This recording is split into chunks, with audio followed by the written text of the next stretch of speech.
Good afternoon. Welcome to this next session, Didactic and LGBTQIA plus families. My name is Joel Mall. I'm going to serve as kind of the moderator. This is not my brainchild. I'm just usurping a little bit to facilitate the discussion.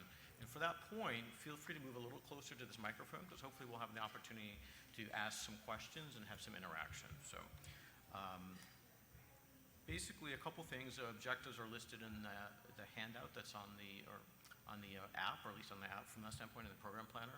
But this is somewhat of a sensitive topic for some, so I mean I applaud and I'm thankful to our panelists who you'll meet in just a moment, who are giving themselves the vulnerability and the gift to us to allow us to talk about some things that can be very personal. So with that caveat, please no recordings, things like that. We want to make sure that we are respectful of that gift that they're giving us and also respectful of them. So there may be some questions that may be a little bit too difficult to answer, or they want to refocus. So just with that caveat in mind. And certainly the panel is not all inclusive of everyone's experiences in the LGBTQIA plus community as far as building families. With that said, we want to start and just have each panelist briefly introduce themselves and talk a little bit about their family structure.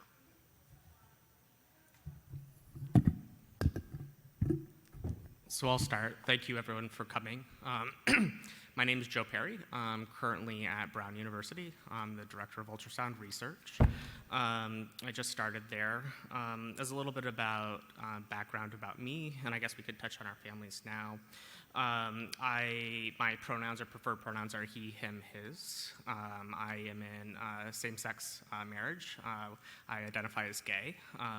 We currently have a 2-year-old that we adopted through private adoption and currently reside in the state of Massachusetts, which is important for some of the other things that we'll be touching on. Hello, everyone. My name is Megan Leo. I'm at Boston University Medical Center, where I'm the ultrasound director there.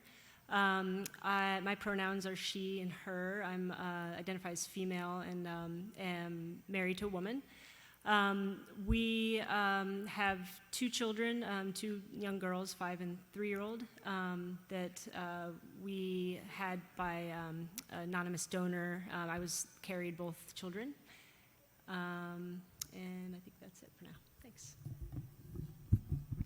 Hello, I'm Jessica Bod.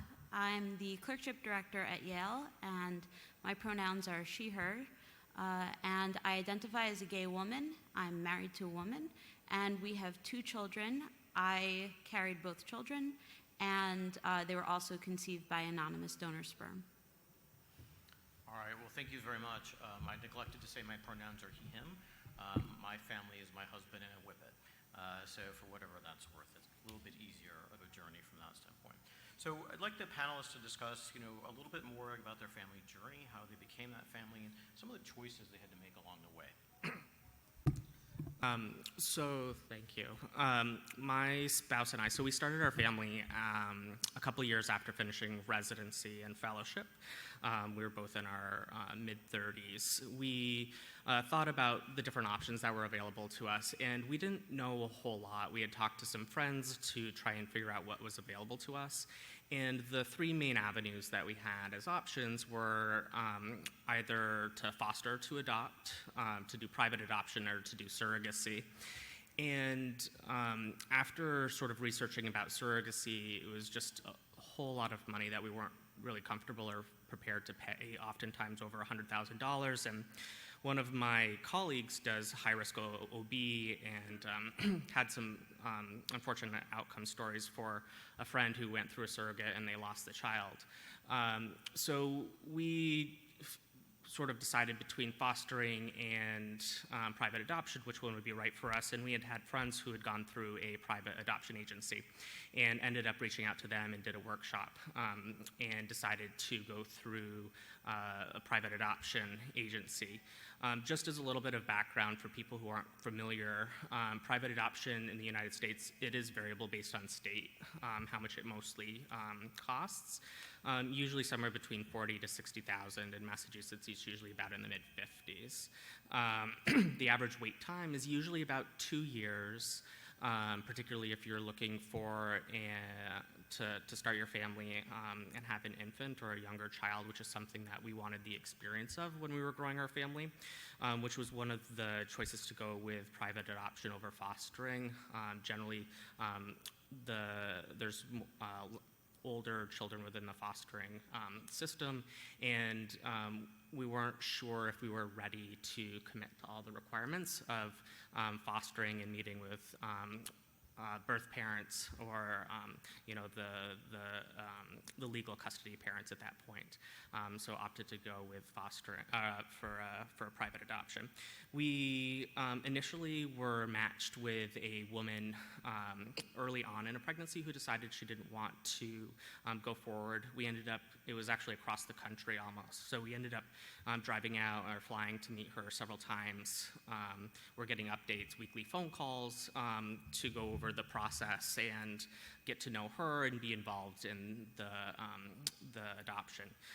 The agency that we went with primarily does open adoptions, which I'll touch on a little bit later. And we actually ended up having the adoption fall through. We had driven all the way to across the country on Christmas Eve, and then she decided she wanted to parent, which was really hard for our family. And then afterwards, after the adoption had fell through, we took some time before we became active again. And we're lucky enough to be paired with what they considered an instant adoption about a month later, which is when they call and say that a child has been born and there's no one who's willing to be responsible for them. So we're lucky enough to be placed with a beautiful baby boy who is now 2, and we've gone through the full adoption process and now are his legal custodians. So our journey to building a family was we had decided to go through a donor agency. We chose California Cryobank, which is, at least within our research at the time, was sort of one of the more long-standing companies and seemed to be pretty reputable. They do a lot of screening of donors. The majority of donors that apply don't actually get accepted. And it's a little bit of a strange process. It's almost like getting on a dating app. You get this catalog of these donors and their profiles, and you get baby pictures and family profiles and education and all these things. So swipe left, swipe right. But we sort of were looking for certain characteristics that we felt were both important to us, but then also certain features that would potentially match a little bit closer to my wife's characteristics, so we could sort of feel like we were, having a family that was a little bit of both of us.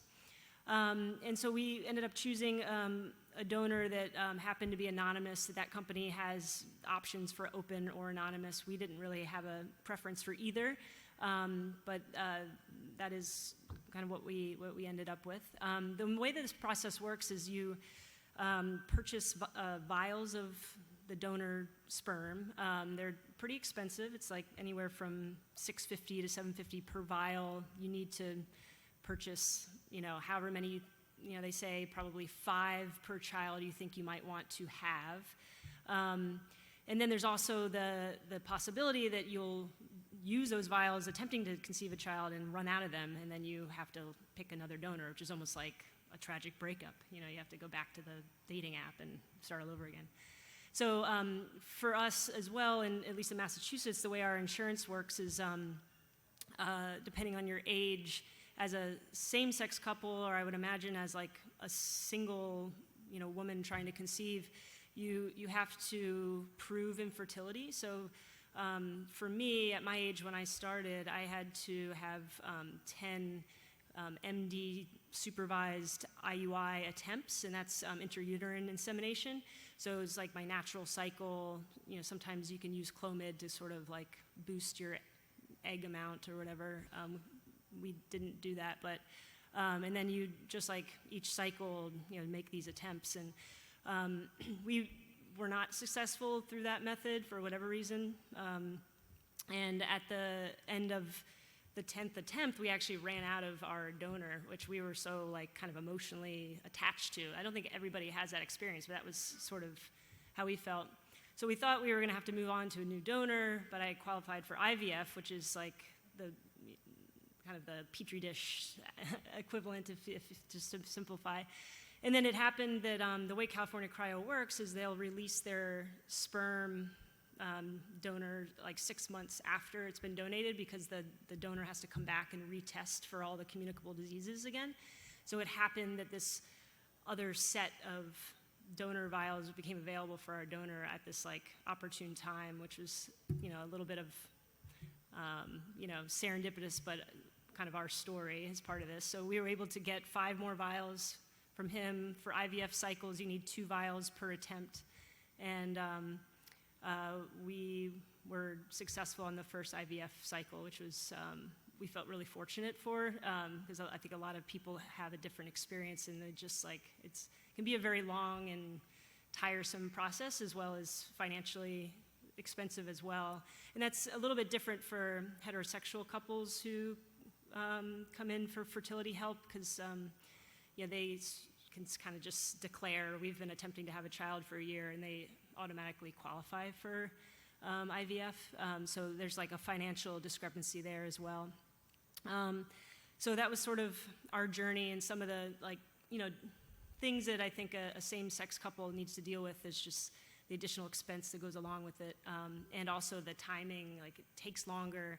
A lot of us start later in life and end, or kind of towards the end of our reproductive, you know, I don't know, prime, I guess you could say. So all of that sort of like makes the process a little more challenging. So I also did IUI cycles. We use sperm from a private bank affiliated with our reproductive endocrinology group. So they do their own screening and banking, and so the cost is a little bit different. It was closer to $450 per vial, because there was no shipping fee and storage fee. What we knew about the donor was very different than in a commercial bank, which is that we basically knew race, age at time of donation, blood type, CMV status, height, and like 2 interests. So we just tried to match the interests to my spouse's interests, and hopefully we would like end up with a child that we knew how to raise and like had common interests with. And so that's what we did. And I did IUIs. The first round was very fast. I got pregnant quickly. And then the second round was not fast. So when I wanted to have a second child, it was not fast. And we actually did run out of vials from the donor from our first child. So we were kind of faced with this like less of a breakup, I think, but more of like we were looking at our child who was obviously perfect, and we were thinking, well, how could we now, you know, go any other route, and what will this do to the siblings? Will they feel like siblings? And there's a lot of like angst there. And then we said, okay, but you know, love makes a family, so we're gonna go forward and have more children, and so that's what we did. All right, so a lot to kind of digest there before we move on to the next question for the panel. Does anyone have questions themselves about any of the things I just talked about?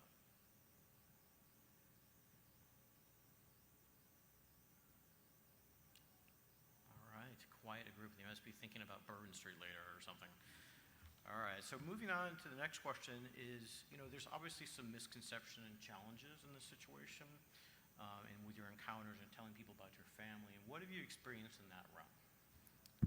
Yeah, so I want to say that when we adopted, which is not where I'm currently at Brown, I love the people that I worked with where I was working when we adopted our son. And the thing that sort of I realized is that, and even I didn't know a lot going into it and had to sort of educate myself, is that people's sort of reactions were interesting as you tell them that you're adopting, and they want to know more, so they naturally sometimes ask questions or say things that are a little odd, such as like, Modern Family is my favorite show, I'm so happy you are adopting. or which country are you adopting from, or they know that we're gay and they're like, oh, are you going to tell him he's adopted? So, and these are physicians that said these things too. So, people just get caught off guard, and like you understand that and you love them. And like I was lucky to be in a supportive environment. But to that effect, you get to do a little bit of education for what you've experienced. And what I found out is that the majority of adoptions for LGBTQ families oftentimes end up being domestic adoptions, particularly because it's very hard to adopt internationally unless you're a same-sex, married, heterosexual couple. So we ended up doing a domestic adoption because that was what was primarily available to us. The other thing to touch on is like, are you going to tell him as he's adopted, is there's something called open and closed adoption, which I was talking about. Closed adoption is probably what most people think of when they think of adoption, which is when the birth, either mother or father or both, choose to stay anonymous and they don't know who their, the child and the birth parents don't have any contact. More recently, what's becoming more common is something called open adoption, which is where the birth parents, either through an agreement, usually a legal agreement, which is often referred to as a PACA, outlines what you're going to do as far as maintaining that relationship. So in-person meetings, maybe once or twice a year, updating letters or information.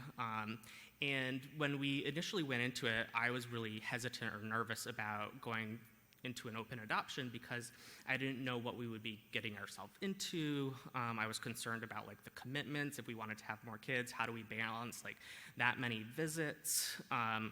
Insecurities about like, is my child going to love their birth parents more and want to run away from us?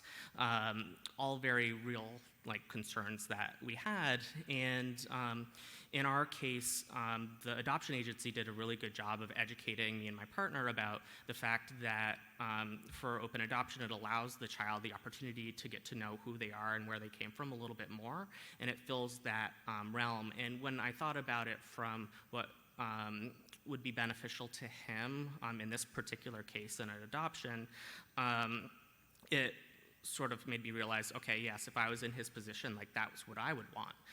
So we went into it expecting to do an open adoption and was very much looking forward to experiencing that because other friends that we'd had who are gay as well had done open adoptions and had good things to say about the relationships and things that they were going through. And unfortunately, in this case, for us, the birth mother and father opted not to be involved, so we actually have a closed adoption.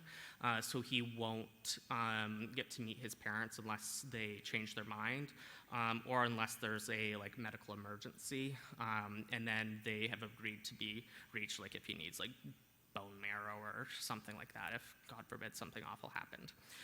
So that was really a new experience for me, sort of like learning about that and going through it. And I don't think a lot of people think or know about that. And I think it's important if you are getting to know someone who's going through the adoption process or colleagues that it may not be what it was 30 or 50 years ago, and a lot has changed. Yeah, so I think some of the, I guess some of the things that are said, I think come from a good place a lot of times. And I think overall, my initial reaction to when people said, "Oh, so who's the father?" or and they're, I think, referring to the donor, but it's sort of like educating people of like, well, we don't really use the language father because our children don't have a father; they have a mommy and a mama. But even my family, we had to sort of like help them kind of reframe the language they would use. But also, like in more recent years, when people ask me, how we had our children or, some of these kind of questions, I take it now from a place of like opportunity, and I'm actually thankful that people ask, because I think overall it's coming from a place of just wanting to understand, and it's from a supportive standpoint. So I think, some of it is just sort of helping people learn sort of the language that makes us comfortable, I guess. and it's not necessarily a perspective that you grow up learning about unless you have a family member who's been through it. So I think just being, as far as like being an ally, just being thoughtful about, you know, I guess some of the language that you use, but also I would say, for the most part, I think being asked these kind of questions is actually a positive thing, and I would encourage people to, if you're curious or want to know, you know, you can always preface it as, is it okay for me to ask this or whatever, but I think overall the intentions are good ones, and I think it's our job to sort of, you know, be on the same page and help each other learn about where each other's families come from. Yeah, I think I would add that sometimes the questioning that doesn't really seem invasive from a friend, like, is kind of invasive when it comes from a colleague who is, like, you know, medically interested, and you start to feel like maybe a specimen. And so questions, like invasive questions about fertility choices, like, oh, why didn't you guys just switch off? Which kind of leads to questions about my partner's fertility, because we did try to switch off and it didn't work out.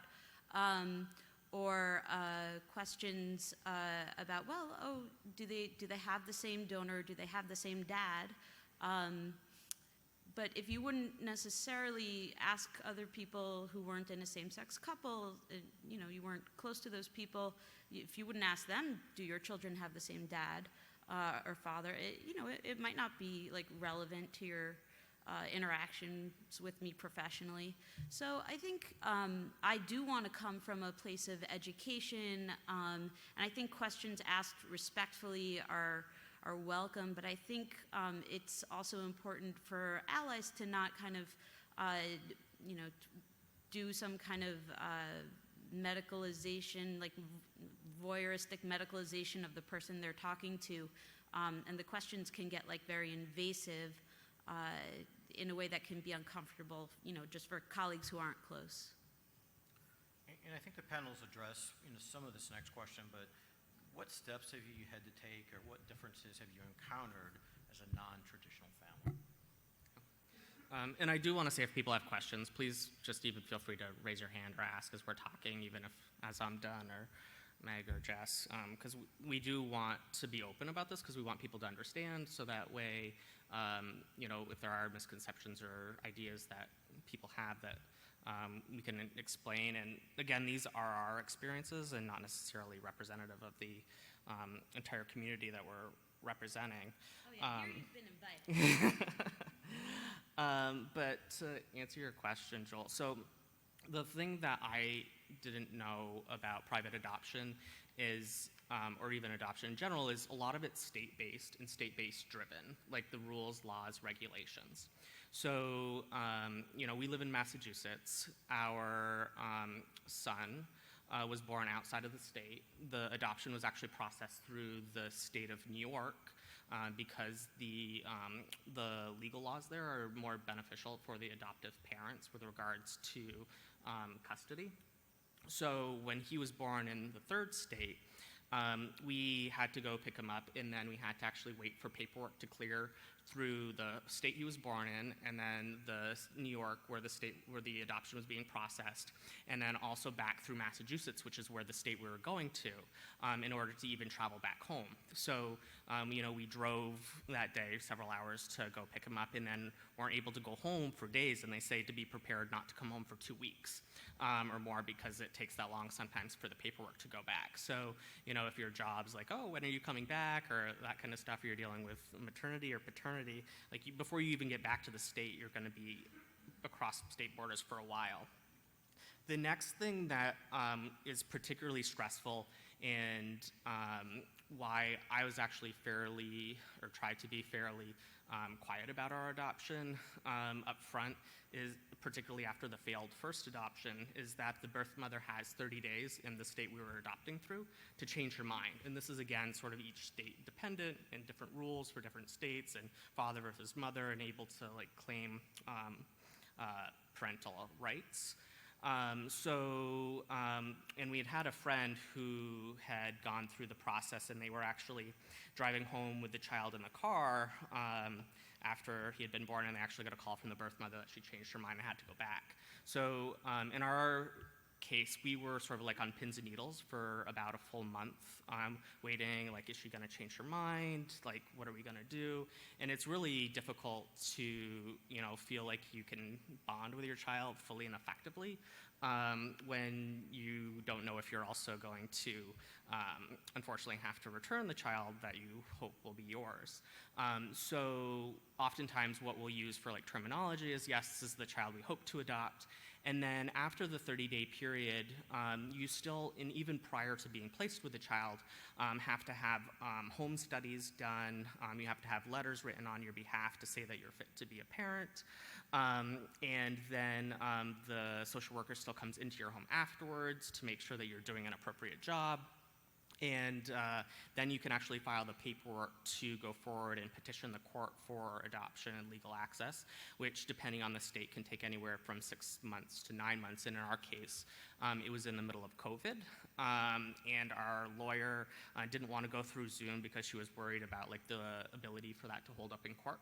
So we ended up having to drive with our 6-month-old for hours and hours to go formalize the adoption, which was, I don't recommend, but we were happy to do it. And that is what we oftentimes like celebrate as our family, is his adoption day, for when he joined our family. And that was sort of like when I felt comfortable sort of like telling my colleagues and people and friends and family, like, okay, yes, this is our child, and like we can like breathe out a little bit and feel like we can go forward and be really excited that we have a little bit more protection, and we will, hopefully be able to stay a family. So for our family, our experience with this idea of adoption is a little bit different. So we were in a situation where I carried both of our children. I'm biologically related to them, but my wife is not. And in Massachusetts, she's able to put her name on the birth certificate. And in Massachusetts, more than likely, despite what happens on a federal level, our same-sex marriage will most likely stay recognized within Massachusetts. Just historically, it was one of the first states to do so. But we were advised to do a co-adoption for our own children. For the fact, mostly to protect my wife as the mother of our 2 children. So the way this is explained to me is that a birth certificate just isn't enough to legitimize her as a parent. Now, this would potentially be different for a heterosexual couple because if you drive to, say, some other state and there's a car accident and I were to die and my kids were to be hospitalized and I had a male partner, like, presumably the doctors would, let the, father in, et cetera, even if he wasn't the biological, parent. But for a same-sex situation, she could potentially be denied access, prove who you are, who are you to these children. So as doing a co-adoption, despite being on the birth certificate, it's a court judge, judgment by the court. And that carries with it much more legal power. And also there's, by the US Constitution, there's a statute that requires other states to uphold judgments that have been made in other states. So it was sort of this, I guess for us, it came down to just writing a check and interacting with a law firm, but it was a little bit of a disappointing experience for us because we had to essentially adopt our own children. And for us, it was called a co-adoption. I had to get a letter from the California Cryo saying that the donor, had waived all rights. So I got that letter put together. We did have to do like a questionnaire as far as like, almost like an interview, like, how much is my wife there? How much does she help? And those kind of things were just, we're kind of going through the motions, but a little bit invasive and disappointing. But thankfully, our law firm was able to file all of these things on our behalf and send a representative, and we didn't actually physically have to go to the courthouse, whereas I do have other friends who've gone through similar processes where they had to actually like go to the courthouse, stand before the judge, have home visits and things like that. So it's sort of just part of our journey, and when it comes down to it, was just another check that I had to write, but a little bit of a different scenario in which you're kind of put in this position of putting like legal securities in place to keep your family protected. So I would say the biggest barrier to us kind of building our family was actually kind of the homophobia from our extended family. So before we even like arrived at a place where we felt like we could build a family, we had to think about, well, what's it going to be like if I like show up at my parents' house pregnant, and which relatives are going to be involved in the lives of these children. And I think, I just kind of don't want that also to get lost in this like kind of journey of family making that can sometimes play a role. We also had to do in Connecticut, it's called a second parent adoption, so we did that. We did appear before the judge with our daughter because it wasn't COVID yet, and so it was actually, we got dressed up, and it was nice, and we took a picture. But for our son, it was on Zoom, so not as fun. And that was fine.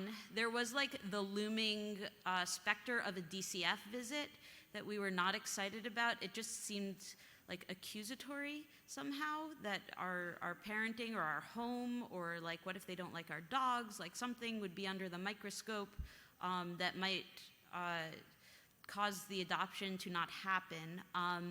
But our lawyer provided a lot of like documentation, and there was some back and forth, and she convinced the judge to waive the DCF visit. So that felt like a relief, although it seemed to be a formality, but it just kind of psychologically was uncomfortable.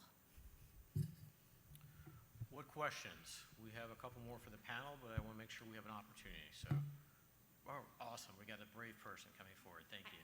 Thank you so much. I guess this is mostly for Joe. I was wondering if you talk about your departmental support, what it was like to have that kind of quick turnaround with an adoption and not have the forewarning to plan parental leave or get shift coverage, and what people could do in their own department to support parents that way.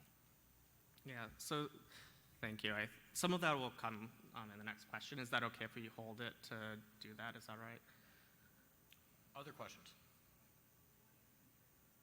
Hi, I don't know if this was asked before. I came in a little late, I apologize, but are there concerns about implications of the possible overturning of Roe v. Wade and like IVF, and how that'll affect LGBT folks moving forward with like in vitro fertilization and other reproductive technologies? Yeah. Do you want to? So I won't say I'm super versed on all the legal aspects of how Roe versus Wade decision would bleed over into other kinds of fertility actions, I guess. I think it's just the overall sense that our court could change so much. The trajectory has been in a way of, a lot more inclusivity and, protection for women's rights, and now this, kind of landmark, law to be overturned sort of opens up the possibility that other things could be, questioned.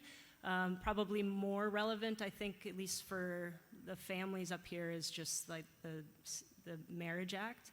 Because again, that sort of like, it could affect you state to state from where you go. Like no longer we feel safe in our country. It's like, can we drive to X state because, our marriage may not be recognized. Again, if there's one of these like, an accident happens, and are you gonna, not be able to visit your family in the hospital kind of thing. I think it would be pretty aggressive to actually, say that IVF should not be offered to same-sex couples or surrogacy, or as opposed to like state by state, there's different insurance benefits that go with it.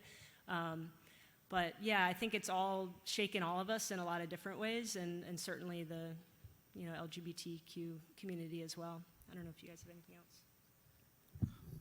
The other thing I'll say earlier is that when we were preparing for the panel, that I didn't really think about, and I think you alluded to, is that, for example, for same-sex couples that don't co-adopt and they end up out of state, in a state that may not be liberal, or have progressive, or what I think are civil liberty laws protecting marriage for same-sex couples, is that if they found that you were, you probably can explain it better because you did such a good job earlier, that if the court decides that, for example, my partner and I didn't both have rights to our son, or our marriage wasn't valid, then that would now hold up in all the other states. So that's part of why it was important for Dr. Leo to do the co-adoption now through Massachusetts, where she could do that. And again, sort of like with the concerns about loss of, same-sex marriage, that has me more scared right now with regards to like my family and what that means for us. Yeah, I'll add, prior to marriage equality, I had some colleagues that were LGBTQ and were adopting, and they basically had to shop around for counties and judges that were friendly. Otherwise, they would get an adverse ruling to them, so that certainly is something to consider. But getting to your question, unless there's any additional questions, we'll actually take a break. Oh, you got a quick question? Yeah, this is getting at what was a little bit just touched on. The process of arriving at a family for a same-sex couple is clearly very expensive. Are there any health insurance where either statewide or private health insurance where any of that is covered? That's actually the next question. So we're going to kill two birds with one stone. So the next question basically is, what kind of institutional policies or challenges, barriers, maybe help you had when accessing your benefits from your employer? Yeah. So I'm sure, because we're each at different places and have different experiences and went through different processes. So to get to your first question that I said I was going to lay, the thing about shifts and institutional policies and help. So for our failed adoption, we had seen that coming for quite a while. So not the failed part, that actually surprised us and devastated us, but the fact that we were planning on, taking a child home from the hospital and bringing it into our family. But I had planned I was going to be the primary person taking time off, so I had blocked off 8 weeks, or we get 8 weeks as the primary, and at the time they had the language that and it wasn't gender or sex specific, that one person could be primary, the other could be secondary. So we got, or I was able to access 8 weeks of paid time off. One of the contingencies of that, though, however, was that the 8 weeks had to be taken uninterrupted as a full block. And I found that, particularly for our family, being trying to, when COVID hit, keeping him out of daycare because we didn't know what was going to happen, and then just also trying to stretch to keep him home and out of daycare because that's what we wanted to do, is spend time with our child, that I ended up having to get a waiver from the president of the medical group at the time to be able to take flexible leave, and sort of explaining why that was important.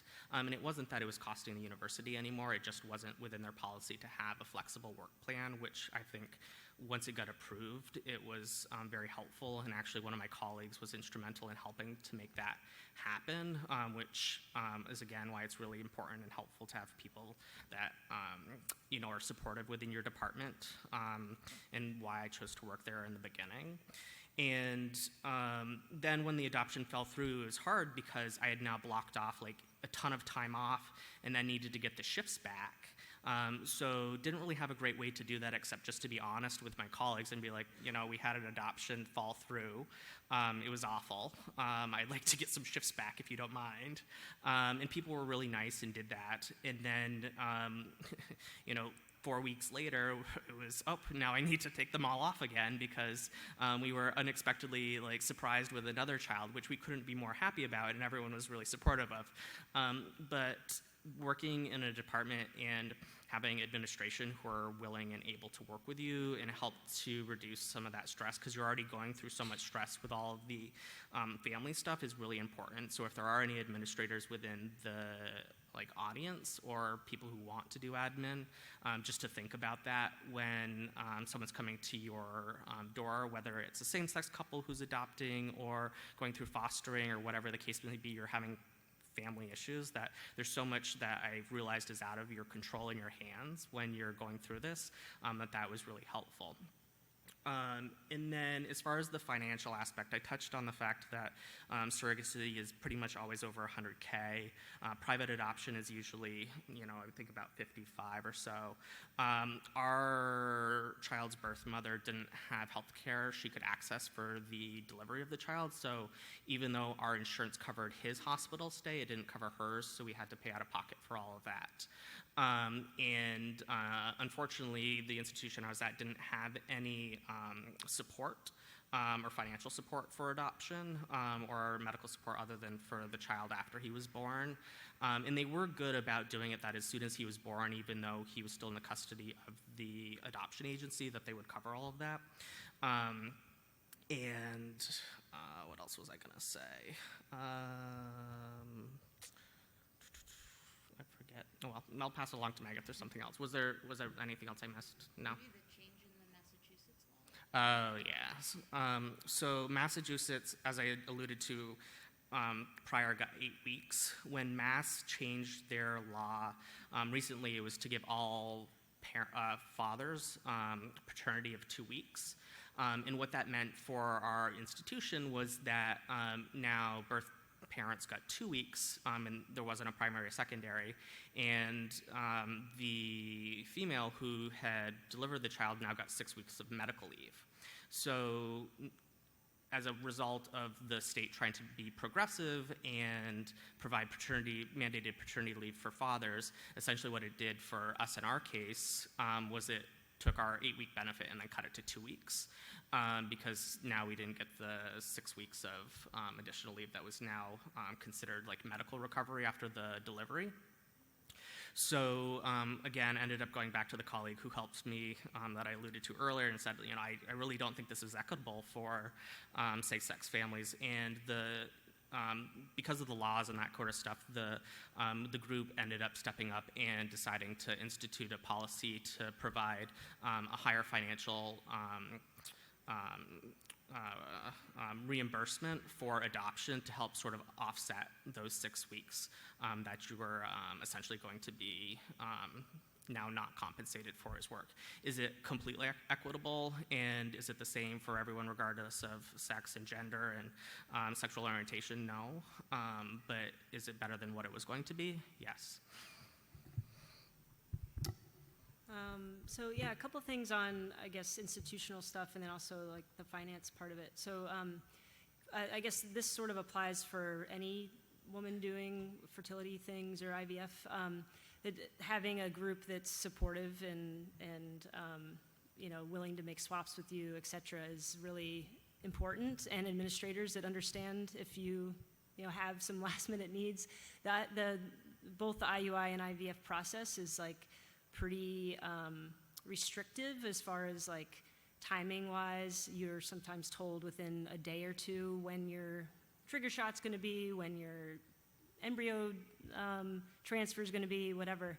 So you try to kind of plan and block things off, but there were several times that I had to like SOS a close colleague that, and plus you don't necessarily want to like make it completely public because you're just going through one after another of failed attempts, and it's sort of emotional and like disappointing. So having colleagues that can really like be there for you or be like kind of be your backup people is huge. I also had a situation where I had to have a procedure done like within a few days, and my vice chair at the time just said, "Don't even worry about it. I'm going to take care of it," and found my swap for me. Which he definitely did not need to do, but those are the kind of advocacy things that come from high up that really make a big difference for your colleagues. The other piece about like financials, so it totally varies both by institution and by state. I remember when I was first looking into like, okay, what is this going to cost us? I was trying to figure out what the definition of infertility was, because that's what you needed to get coverage for your fertility treatments, or at least some of them. And I couldn't really find, I mean, I should have just called, Blue Cross Blue Shield in Massachusetts, but the reason I bring this up is because I, Googled it, and the only one I could find was from North Carolina, and it specifically says in the definition between a man and a woman was written in their policy. So it completely varies by state. In Massachusetts, there is coverage, and I was very thankful for that. Again, the discrepancy is, depending on your age, you have to have certain medically assisted IUI attempts, which cost money. You're using donor vials each time, which costs $700-800 a piece. There's co-pays. Depending on what your medicine coverage is, the fertility medications are like 15 grand. So ours was mostly covered, but we also switched companies at one point, and I carried this 15 grand bill for 6 or 8 months until I could actually get the company to pay me back. So there's things like that go into it. I think if you end up in a state where IVF isn't covered, then you're looking at, it can easily be anywhere from 50 grand to 80 grand. I have a friend who finally were successful doing 3 IVF attempts, but it was all out of pocket, because she works for the federal government and it wasn't covered, and it cost them 80 grand to get there. So that's sort of some of the money numbers. Yeah, and I guess on the subject of, collegial support, institutional support, I was the birthing parent, so I had the kind of institutional legitimacy of taking a leave, and it was not very hard for anyone to think about that or wrap their heads around it.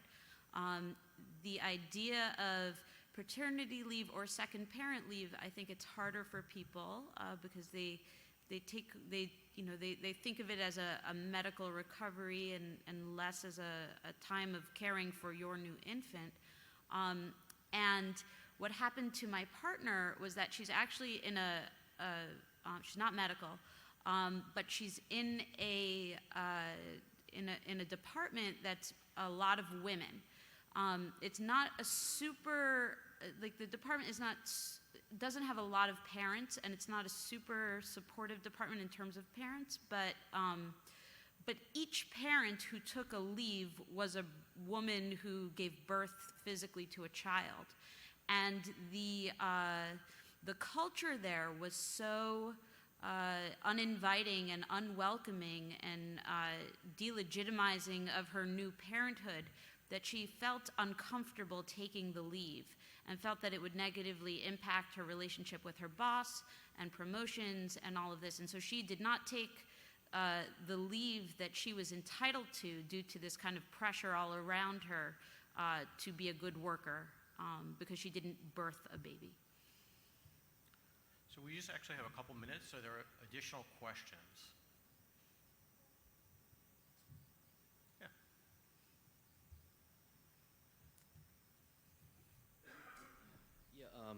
Chris Fox, UC Irvine, and as a department chair, this is super informative to me. I want to thank all three of you for getting up, and I learned so much in this session. Thank you for doing that. And at UC Irvine, all the other department chairs right now are trying to work out a way more equitable leave policy surrounding all of this. And it would be great maybe if SAEM or working group could kind of put together like a dream document, best practices here, that I could then repurpose at my own shop. And so, so I don't know however that would work. I was going to kind of reach out to you individually, but then I thought maybe there should be like just kind of like a document swirling around for other chairs as well. Thoughts on that? Yeah, I think that sounds great, and it sounds like a potential for a collaborative between ADEM and maybe even AWEM, and it's a great suggestion. Thank you. Yeah. And to your point as well, it makes me think is like within those documents, and I think it's important if people have the opportunities to be inclusive when they're making policies within the department to include everyone. It's really important. for example, like there was no language when we had our failed adoption and I had to take time off about whether that was covered as a part of like my first paternity leave or whether it was my second paternity leave, because, you know, obviously I would like a full 8 weeks with our child, but had taken a week earlier, and the institution was nice enough to see it per child as opposed to successful adoption, because I think it's really important if you're going to create an environment that values like your workers and their families, which is why, you know, we go to work, is to bring money home to like feed our families and stuff like that, that we create a working environment that supports, you know, the worker at home, and spending time with their family during, you know, some of the most important times that they're going to have. Okay. Any other last minute questions? Speak now. All right. Well, again, I would like very much to thank the panel for their vulnerability and for their truthfulness, and really hopefully helping others by passing along their experiences. And very much thank you to the audience for coming and being engaged and interested in this as an ally or a member of the community. So enjoy the rest of SAM.